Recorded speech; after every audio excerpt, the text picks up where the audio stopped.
বিশ্ববিখ্যাত আধ্যাত্মিক নেতা, দানশীল ব্যক্তি এবং ব্যবসায়িক উদ্যোক্তা প্রিন্স করিম আগা খান ৮৮ বছর বয়সে মারা গেছেন। মঙ্গলবার তার দাতব্য সংস্থা আগা খান ডেভেলপমেন্ট নেটওয়ার্ক এক বিবৃতিতে তার মৃত্যুর খবর নিশ্চিত করেছে। প্রিন্স করিম আগা খান ছিলেন শিয়া ইসলামের ইসলামী সম্প্রদায়ের ৩৯তম বংশগত ইমাম। তিনি ১৯৫৭ সালে মাত্র ২০ বছর বয়সে তার দাদার স্থলাভিষিক্ত হন। বুধবার লিসবন, পর্তুগালে পরিবারের সদস্যদের উপস্থিতিতে তিনি শেষ নিঃশ্বাস ত্যাগ করেন। তিনি ছিলেন একজন বিশিষ্ট দানশীল ব্যক্তি, যার সংস্থা বিশ্বব্যাপী স্বাস্থ্যসেবা, শিক্ষা এবং সংস্কৃতি উন্নয়নে গুরুত্বপূর্ণ ভূমিকা রেখেছে।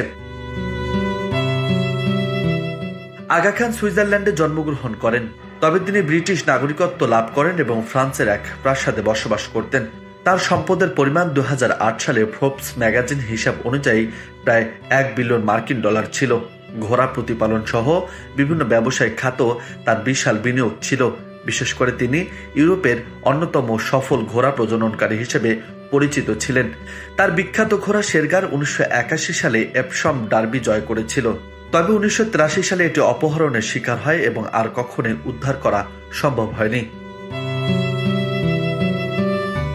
আগা খান ডেভেলপমেন্ট নেটওয়ার্ক বিশ্বব্যাপী বহু হাসপাতাল, শিক্ষা প্রতিষ্ঠান ও সাংস্কৃতিক প্রকল্প পরিচালনা করেছে। তিনি পাকিস্তানের করাচিতে আগা খান ইউনিভার্সিটি প্রতিষ্ঠা করেন এবং হার্ভার্ড MITর যৌথ উদ্যোগে Aga Khan programme for Islamic architecture চালু করেন।